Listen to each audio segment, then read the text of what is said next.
Ito ang walang kamatayan na taga mula sa ating bayan ng bilang God possessor. Mula noon hanggang ngayon ay umahabol sa ating kalagayan ng katauhan nilang sa kapitan. Mas na natin ang mga munting kabataan. Dati natin walang buwang sa mga bagay-bagay. Ngunit ngayon, nakadaranas na rin ng matinding kabiguan, kaguluhan, kadiliman at kahirapan. Nakakalungkot na sa kanilang kabataan ay nakadaranas na rin sila ng matinding pighati at pagsubok sa buhay. Ilang kabataan pa ba ang magiging alipin? Ilang kabataan pa ba ang magiging alipin ng ditong malupit na lipunan? Kaya panahon na upang labutin ang matinding tayong nakagapo sa ating kabuhayan.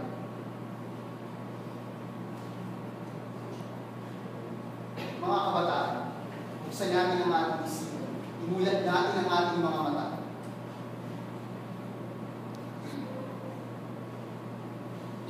Mga kabataan, buksan natin ang ating isipan at imulat natin ang ating mga mata sa mga kaganapang nangyayari sa ating bayan.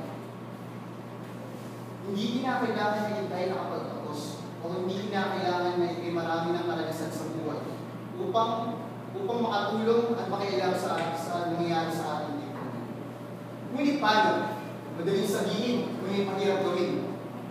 Maliit pa ang aking piling. Mahina pa ang aking bisig. Wala pa akong sapat na talino. Wala pang lakas ng loob. Higit sa lahat, wala pa akong kakayahan upang solusyonan ang mga problema ang kinakaharap ng ating bayan.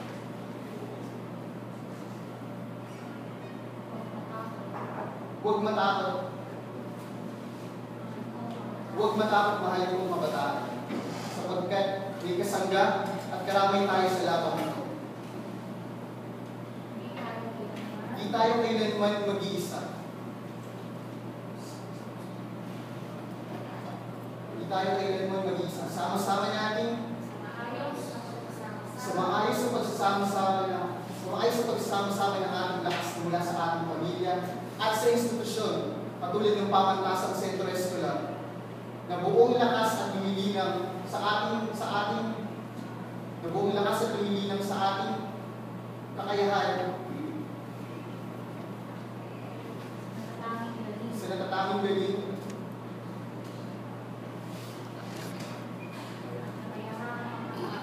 at kakayahang pangkatao. Sa natatanging galing at kakayahang pangkatao.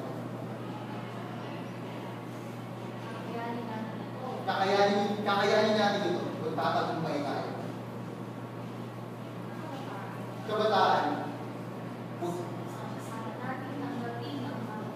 Kabataan, sama-sama natin tanggapin ang hamon ito.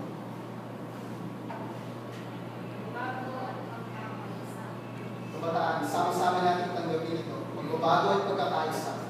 Ito, tungo sa ating hinang layunin.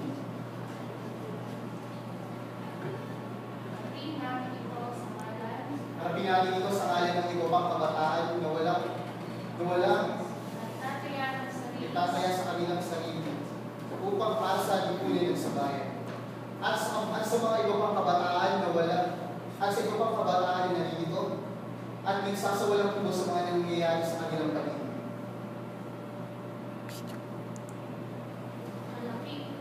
Kalakip ng pagtanggap nito, ang kalakip ng pagtanggap at pagharap sa hamon nito, ang pagbabalikan ng mga pananagutan sa atin. Pananagutan mula sa lipunan at sa ating pamilya. Sa araw na ito, tayo'y nagkasama-sama. Walang takot sa ating puso at isipan. Ngayon na ang tamang panahon upang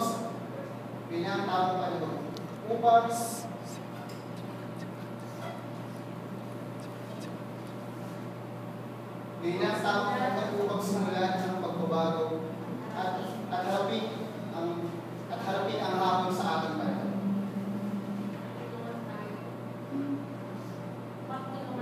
Magtulungan tayo.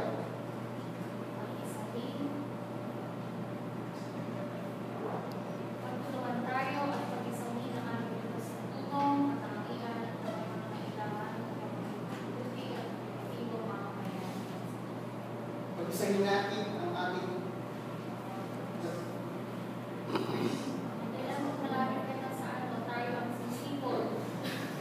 Tulungan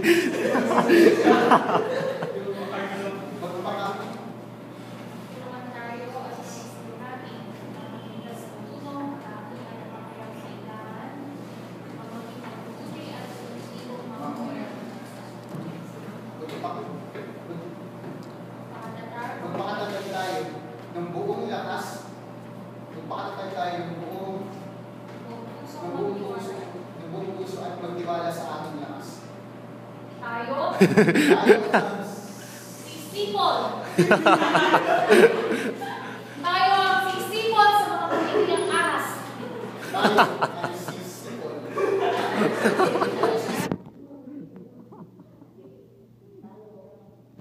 Tayo ang susubil sa mga pangyarihang ahas ng libro.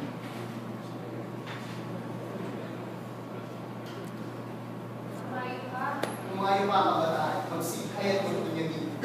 Dahil lumipad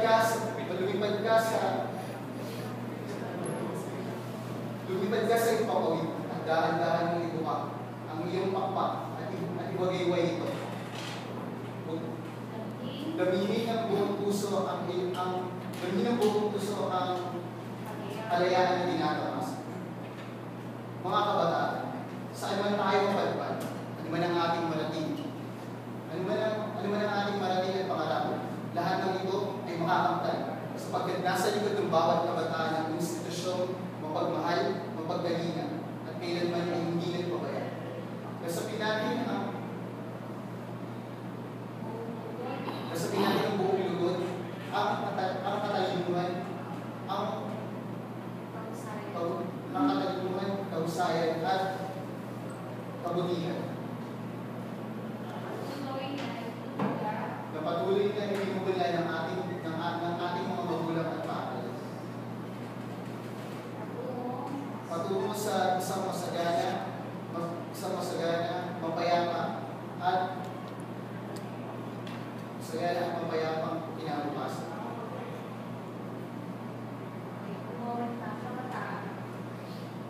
Kabataan, huwag kang linig.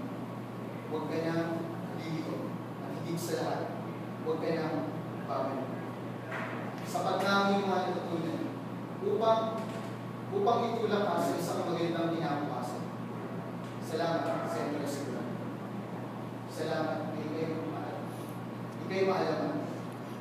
At higit sa lahat, sa kamalitin. Kabataan.